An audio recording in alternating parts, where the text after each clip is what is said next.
Merci beaucoup Madame la députée, Madame la députée Samantha Casbonne qui m'a sollicité depuis un moment pour venir vous parler ce matin, ce que je fais avec beaucoup de plaisir.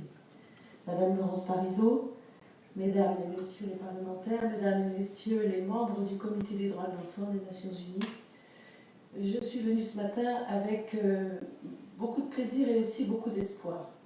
Parce que la violence contre les enfants, nous allons en parler toute la journée, est quelque chose qui n'a pas cessé de frapper les plus jeunes d'entre nous, et je vais revenir un moment sur l'histoire qui nous a façonnés. Nous sommes en train de célébrer, nous allons célébrer pendant plusieurs semaines, les 30 ans de cet instrument, le traité de droit international, qui a été adopté à l'unanimité par l'Assemblée générale des Nations Unies le 20 novembre 1989 à New York. Alors, 30 ans, c'est très très peu au regard de l'histoire de l'humanité, et ça nous incite à beaucoup de réflexions. D'abord, on peut se demander pourquoi il a fallu si longtemps pour que l'humanité accède à l'idée que les enfants avaient des droits, les mêmes droits que eux, les adultes, et même un peu plus compte tenu de leur singularité particulière qui tient à leur vulnérabilité. Pourquoi il a fallu si longtemps et tant d'espoir diplomatique? Parce que tous nous avons à faire face à l'ambivalence que les enfants font naître en nous. Les enfants, depuis toujours, font peur aux adultes. Les adultes veulent les tenir à distance. Pourquoi? Parce que les adultes sont ramenés par les enfants à leur condition de mortels. Et d'ailleurs, il y a une phrase intéressante qui dit « Ils nous enterreront tous ». Et pour cela, nous les maintenons à distance. Et dans le même mouvement, ils sont aussi ceux que nous aimons le plus, la prunelle de nos yeux. Ils sont ceux qui nous font accéder à l'immortalité, en tout cas virtuelle. Et donc ce double mouvement qu'il faut analyser se retrouve dans toute la littérature et dans toutes les mythologies, à commencer par l'histoire d'Abraham et la mythologie grecque et toutes les autres figures qui nous ont façonnés. Alors, ce qui est intéressant dans cet endroit où on fait la loi, c'est de constater que ceux qui ont élaboré les droits des enfants n'ont pas été d'abord des juristes, mais d'abord des auteurs, des poètes et des médecins. Et comme témoin de l'ambivalence dans la littérature française, on peut citer la figure de Jean-Jacques Rousseau, qui a écrit des choses magnifiques sur les droits des enfants et sur les enfants en général, et qui, dans le même mouvement, abandonnait l'un après l'autre les 5 enfants qu'il avait eus de sa femme, qui ne savait ni lire ni écrire. Et puis, heureusement, après Rousseau, se sont élevées des grandes voix, mais là on est déjà au XIXe siècle, la voix de Dickens et la voix de Victor Hugo, que je ne peux pas résister ici au plaisir de citer, dans cette salle qui porte son nom, et qui écrivait dans les Contemplations ce poème que nous avons tous appris. Où vont tous ces enfants, quand ils s'insurgeaient contre les conditions dans lesquelles les enfants étaient obligés de travailler, dans les mines et dans les filatures? Où vont tous ces enfants dont pas un seul ne rit?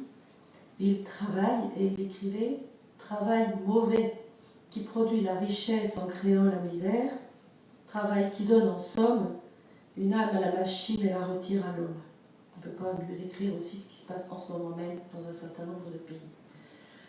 Alors en fait, la convention dont nous célébrons donc toutes ces semaines le 30e anniversaire est née dans l'esprit visionnaire d'un médecin, un pédiatre polonais, Janusz Korczak, qui avait écrit un livre au titre tout à fait subversif, « Le droit de l'enfant au respect », et un autre qui s'appelait « Comment aimer un enfant ». Korczak était juif. Pendant la Deuxième Guerre mondiale, qui a vu les massacres de civils encore surpasser ceux de la Première Guerre mondiale, a été assassiné à Treblinka avec les 200 orphelins qu'il avait essayé de protéger.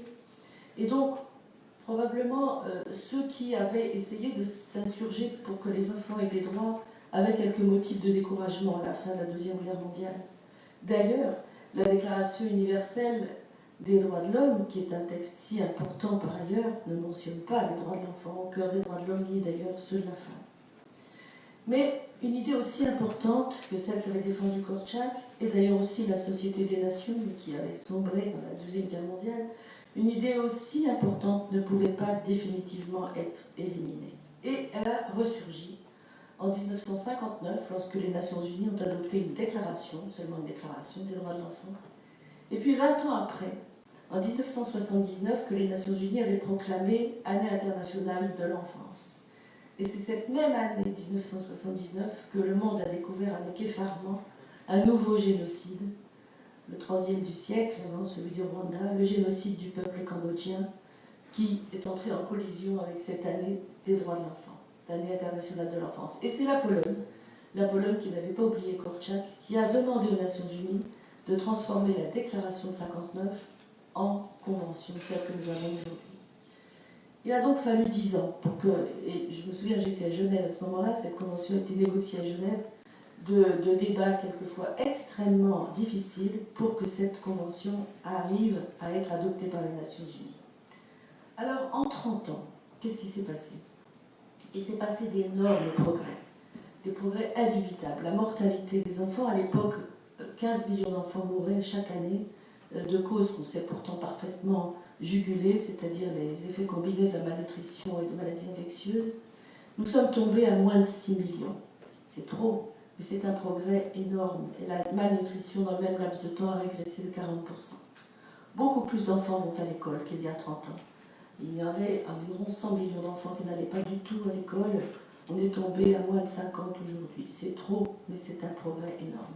Donc les progrès sont indubitables. On ne peut pas tous les attribuer à la Convention, mais à la dynamique politique qu'elle a entraînée, y compris au cours des débats parlementaires qui précèdent la ratification. Et aujourd'hui, tous les pays du monde ont ratifié, sauf un, les États-Unis.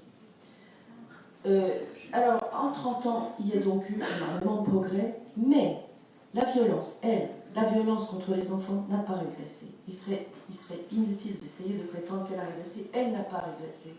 Et donc, sur ce point, on ne peut pas crier victoire. La violence dont nous allons parler aujourd'hui, la violence contre les enfants, elle est multiforme.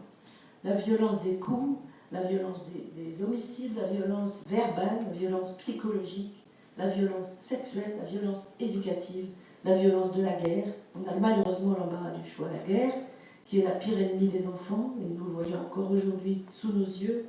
La guerre qui les tue, qui les mutile, quelquefois définitivement, qui les transforme en réfugiés, et quelquefois, le pire de tout, en soldats. Mais nous parlerons aujourd'hui d'autres formes de violence. La violence intrafamiliale, qui ne régresse pas. La violence culturelle, qui s'étale sous nos yeux, et dont nous parlerons. La violence qui consiste à exposer les enfants à des spectacles et à des contenus qu'ils ne peuvent pas supporter. Nous allons en parler. Et je n'oublie pas la violence administrative et la violence quelquefois judiciaire, lorsque l'on voit des décisions prises pour les enfants sans même les avoir consultés. Cette violence-là ne diminue pas non plus, j'ai le regret de le dire. C'est pourquoi les thèmes dont nous allons parler aujourd'hui sont si importants. Ce sont des thèmes qui appellent des mesures, et ces mesures peuvent être prises. Ce sont des mesures quelquefois de haute politique. Et donc ces mesures ne peuvent pas attendre. Je vous remercie.